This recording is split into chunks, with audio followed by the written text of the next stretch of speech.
I'm Joanne Banko. I'm an author and a sewing instructor, and today I'm going to be showing you how to make your own wraps. I've brought a couple wraps from my book, and those are obviously for cool weather wear, but how about a wrap for warm weather wear? Like this sheer wrap made from chiffon. It's basically the same shape that you see in my book. It's a large rectangle with a U-shaped opening for the front.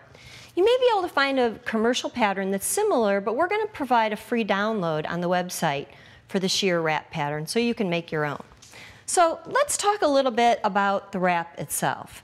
This wrap is very versatile. It can actually be worn in a variety of different ways. If you look, you can wrap this over the shoulder and add a pin for an accessory for a great dressy look. This also can just be draped over the shoulders, worn over a sundress, over a sheath, even looks good over a tank top and jeans. This wrap can also be tied in the front. Let me show you that. I'm just going to take these loose ends and make a loop, and there you are. So if you take a look at this wrap up close, you would see that it has just two shoulder seams and then a narrow hem all around the outer edge. Today I'm going to show you how to cut sheer chiffon and how to sew the sheer chiffon French seam for the shoulder seams and the narrow hem that you see finishing this wrap. So let's take a look at cutting first of all. When you cut a sheer chiffon fabric, you're going to see that this can be just a little bit tough to deal with at the cutting table. This type of fabric likes to move around. It actually kind of wiggles a little bit. So in order to tame the fabric, what we're going to do is we're going to smooth out a layer of tissue paper. You can use just ordinary white gift tissue like you see we have here, or any other clean white paper. And you want to put that down on your cutting surface first, and then lay your pattern. If you're tracing a pattern or using a commercial pattern, it's going to work the same way, but you're going to lay your pattern down on the surface.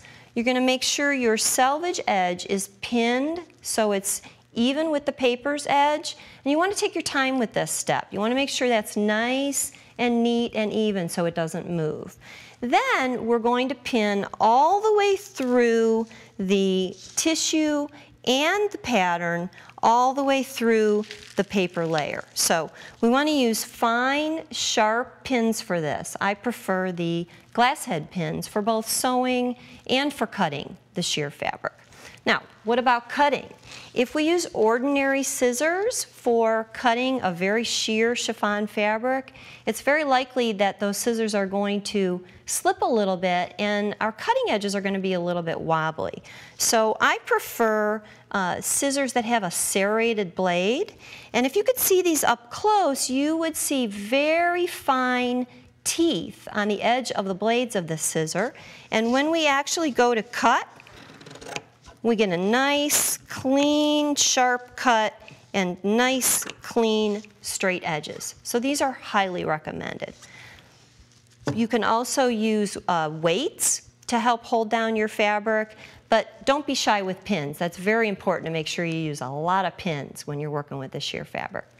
Okay, we're ready to head over to the machine to do some straight stitching. I'm going to grab the wrap so I can show you a few details while we get set up.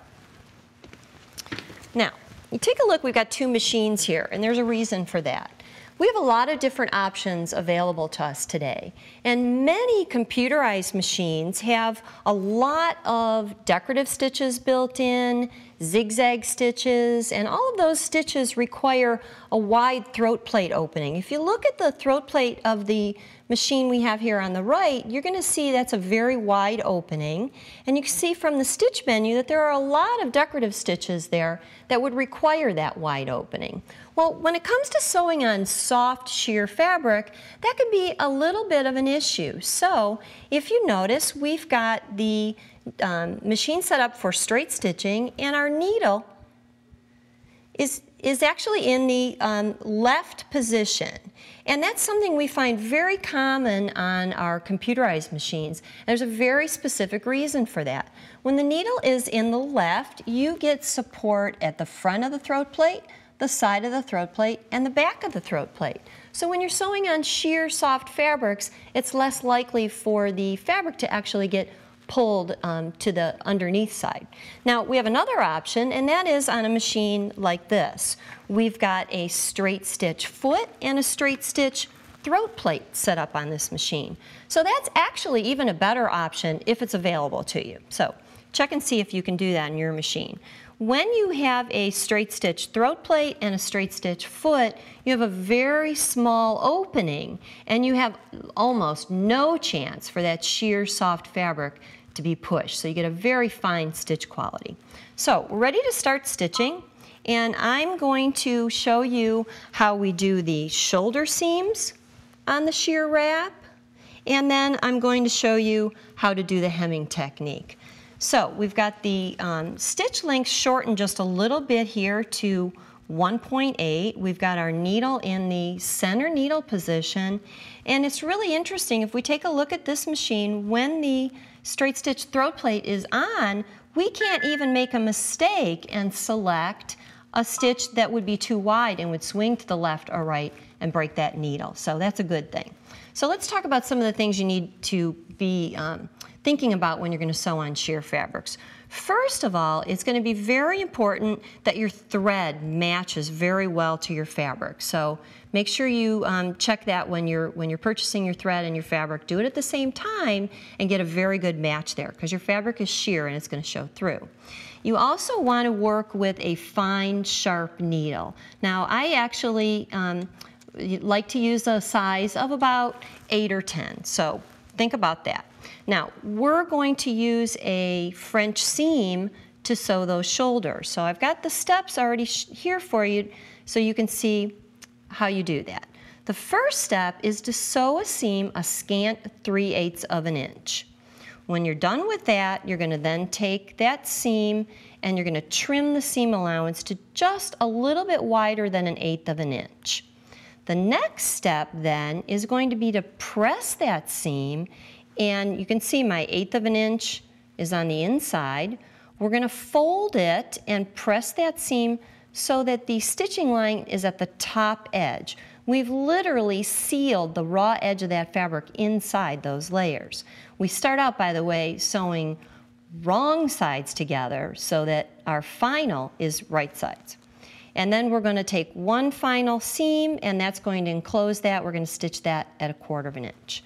Now, if you notice my blue tape on there, that's because when you're sewing with shears, it's very often hard to tell the right side from the wrong side. So make sure you mark that at the very beginning. So we're ready to do the hem. And you can see I've already stitched one line of stitching 1/2 inch from the raw edge.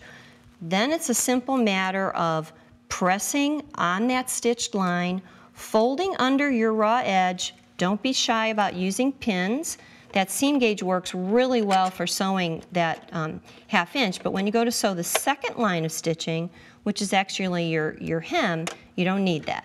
I've got a little tail of stabilizer that's going to help me anchor. I'm going to lower my presser foot, and I'm going to stitch right along that folded edge. Very smooth and very easy. Now you see how that line of stitching allows me to just turn and fold, so that it actually stabilizes the fabric and gives me a guideline for where to fold that. You can also see why it's so important for that thread to match. Let me take this out so you can see what this looks like. This is water-soluble stabilizer, so when we're done, we'll dissolve it away. I made sure I used dark thread so that you could see that. Remember, you want to use thread that matches very close. So now that you know how to cut and sew sheer fabrics, I hope you'll visit the website, download instructions to make the pattern for your own sheer, wonderful wearable wrap.